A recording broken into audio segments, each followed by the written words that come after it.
welcome to my little urban homestead. While I'm babysitting the pressure canner, I'm babysitting Mason as well. Tea needs doing. We're going to have a quick, easy tea. As you know, I keep chickens. You've seen them before. And at the moment they're in full production. 4 chickens, 4 eggs a day. 2 dozen eggs a week, and I can't go through them all. So my mother-in-law, my mother is having some off me. I even take some to the next door neighbour, and in fact I've got that many at the moment. I'll use a load for tea, got some left, and I'm going to take next door off for dusting as well, because I can't use them all up. So I thought I'd bring you along and show you how easy it is to do an omelette. Most of you probably know it, but I do know that some people find it difficult to do an omelette, and it's such an easy thing to do. So I thought I'll show you how I do it. Right, as you know, you've seen on other videos, I keep my eggs that I get off the chickens in a helter-skelter on my cupboard. I don't wash them off first. If they got bits of sawdust or anything on them, I just leave them up there, because their egg is coated in a natural oil that helps keep it going, stop it going off. I only keep them on the side. I don't refrigerate them. I was brought up in the era of Edwina curry and eggs have got salmonella, and it was recommended at the time that you do not refrigerate them, so I don't. And I've had no problems at all with any eggs that I used to buy, or since with eggs from my own chickens.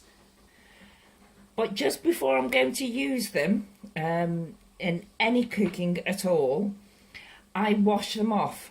So it washes any bits of debris off them, but it also washes that protective oil off. But it doesn't bother me, because I'm going to use them up straight away.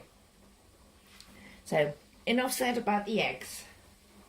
Although it's not quite all about the eggs, because I save the eggshells and they go in this box.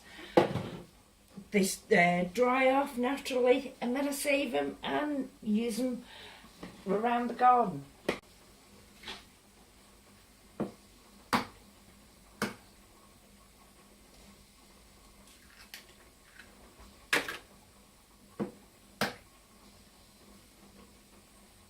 Then one tip that I'll give you, I'm actually hoping for a bit of eggshell to go in with them, so I can show you a tip.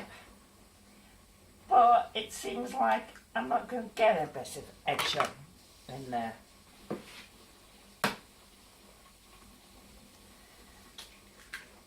No, I haven't got a bit of eggshell in, but I'll show you the tip anyway.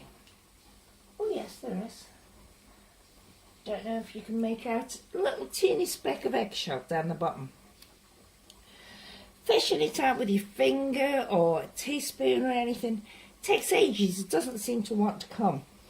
So basically the eggshell itself, put it in, and it should normally attract the better shell. I've just noticed another bit. Right, so there's the eggshell. There's a bit of shell down there underneath the egg. Put the eggshell in, and it normally attracts. So you get the eggshell out. As you can see, what I do here is I actually sort out my lurches, so I can do one after the other. And yes, he has got 5 eggs in. He likes a nice big omelette, and he wants it plain on omelette. He always says I faff around with food too much. So, we're both having a plain omelette. For salt.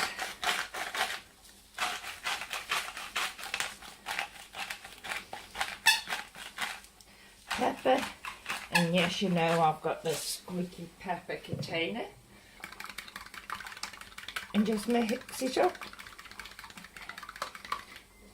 Some people say that you need a bit of water in it. No, I've never found the need to put water in it. Why do you want to dilute something that's so nice anyway?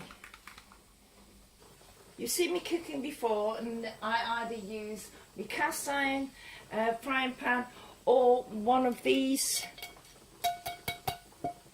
They're not cast iron, but they're fairly heavy duty ones.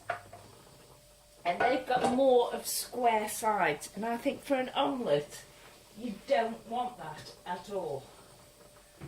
You want it to slide easily. So I've got this old beat up saucepan, but it's got sloped sides, and it's brilliant for doing omelettes in, and that's the only thing that I use this for. So put the heat on, get really nice and warm. Now the pan's getting nice and warm, you put any sort of oil in it that you want. I always use olive oil in my cooking, so just shove a bit of that in.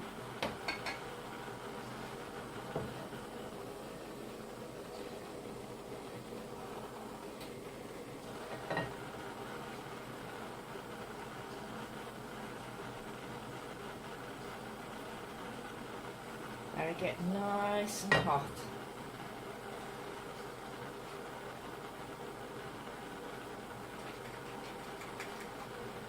And then when it's nice and hot, you can smell it, or you can actually put a drop. And yes, it's making the sizzling noises. There you are. Put it straight in.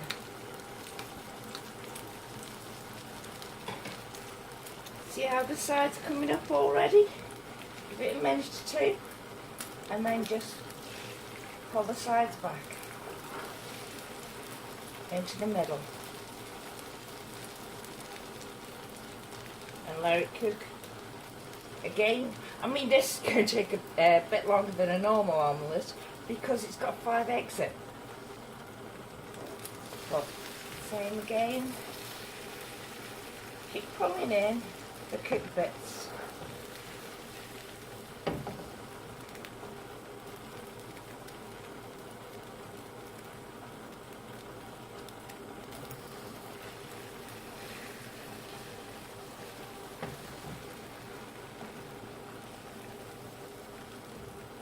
And roll the pan around so that you get all the raw egg mixture to the middle or to the edge, as long as it cooks.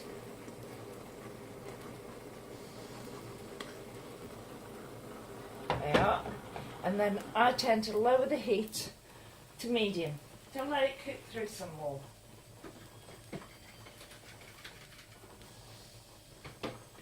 Now you can add anything to an omelette that you want. You can have it just plain and simple like this. You can put cheese in it, onions, peppers, whatever. Just makes a nice change to have something plain and simple.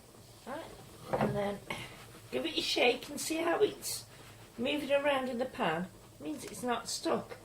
You can get your spatula underneath and have a look. And if you like it just slightly golden brown, that's fine. But if you want it a little bit more, leave it on a little bit longer.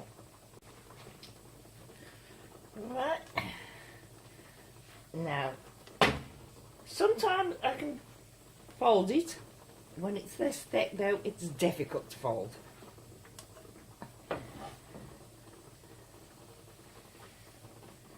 And that's it. That's all there is to an omelette. There's the omelette. There's tea. Sorry. There's tea for lunch, and I'll do another one for me in a few minutes as soon as my can is finished, and I can go out of the kitchen. This is my omelette. I can't do plain and simple. So there it is. Tea for me. Oh yes. And my tiger bread. Thank you. Bye.